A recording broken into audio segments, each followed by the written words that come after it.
Deri tash, nga fillimi deri në dhënat statistikore, po flasim deri në fillim të teturit, sepse për teturin nuk i kam mend, kemi përfunduar 150 raste të konfliktit të interesit. Ka një numër goxha të madh të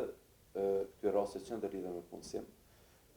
Nuk është numri dërmues i tyre, po kemi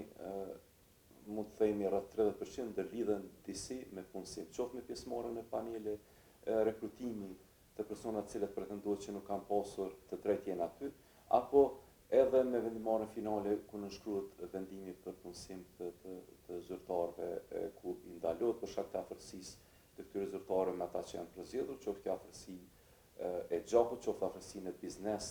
apo angazhime të tjera që mund t'i kemë si zyrtar publik. Për sa i përket konfliktit interesit, agjencia ka mandat goxha të fuqishëm. Agjencia, për sa i përket konfliktit interesit, mund të lëshojë përgjigjen nëse një palë është interesuar të informohet për diçka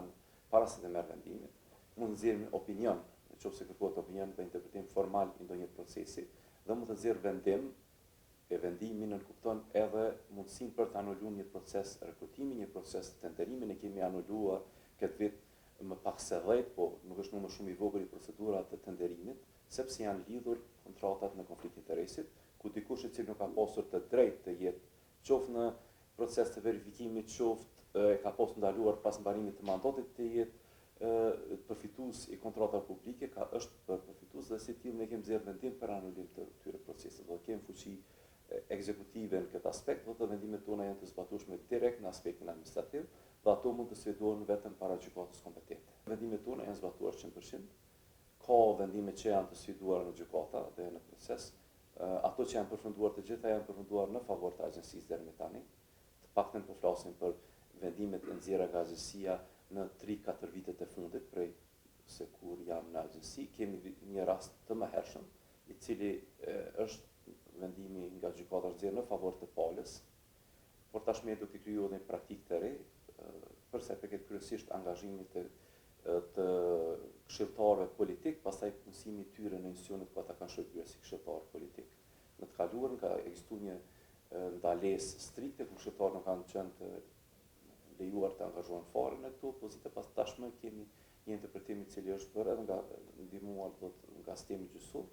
që ndalesat janë kryesisht për pozita të larta drejtuese, të cilat ata në një formë apo tjetër i kanë mbikëqyrur në formë direkte. Deri më tani kemi dërguar për mos zbatim të të provizioneve ligjore kur ka pasur një procedurë tenderimi, janë nëse nuk gaboj janë 3 apo 4 raste që kemi dërguar këtë vit në prokurori e që ndërlidhen me konflikt interesi. Kemi mjaft shumë raste tjera që kemi dërguar për çështje të tjera, por për sa i përket konfliktit interesit nuk është më pak se 5 raste që janë dërguar në prokurori. Kemi raste që kemi nisur procedura kundërvajtëse, sepse ligji parashësh nëse nuk ka pasur një përfitim direkt të vendimarrësit. Në këtë rast atëherë rasti nuk është vepër penale konsiderohet, por është shkelje administrative kundërvajtëse dhe për këtë pranojnë nga gjykata në gjobë, do të dënohet me gjobë. Do kemi edhe raste që kemi nisur si kundërvajtje, të cilat po ashtu nuk janë shumë, janë edhe ato 9-5. Kemi pasur në të kaluarën, kemi edhe tash në shqyrtim raste të tilla. Kemi anuluar tonë vërtetën ka fillimi i vitit në 2-3 procese, të cilat janë bërë publike pastaj, edhe janë ndjekur duke trajtuar në gjykata për to, për shkak të që nuk kanë dëshirë të përmendi emra, por ka pasur antar të bordit apo udhëhes të një institucioni me vendimarrjen e tyre qoftë me shpalljen e konkursit, qoftë me aprovim final të listës atyre që janë zgjedhur, e kanë shkelur ligjin duke pasur vendimarrje dhe familjarët e tyre të afërt, qoftë me lidhje direkte apo indirekte, janë të angazhuar dhe si tillë ne kemi qenë detyruar të anulojmë ato procese dhe për këtë rast për shkak që është vlerësuar që ka pasur përfitim financiar direkt të tyre, ne kemi nisur procedurat qoftë pranë prokurisë. Shumica nga këto janë në trajtim tashmë, nuk kemi informata që janë humbur përveç një rasti. Tashmë janë mbi 100 zyrtarë që kanë pranuar gjobë nga agjencia, ata që janë banuar për mosdhënien e pasurisë.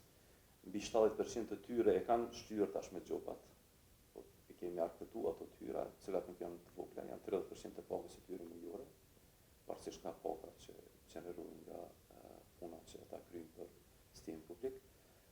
kemi një numër të raste të cilat janë ankimuar edhe në gjykata për këto vendime tona, të cilat sipas nesh nuk kanë të ndonjë të ardhmë sepse ligji është mjaft i qartë për secilën vonesë, ku nuk është arsyetuar vonesa, agjencia shqipton gjobën, është mjaft edhe shumë është e caktuar shumë qartë me ligj dhe ne vetëm i llogarisim, nuk kemi nevojë për asnjë lloj interpretimi.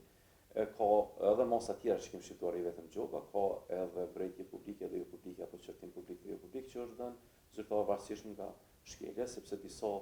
kanë pasur arsye deri diku që ka vlerësuar ekipi jon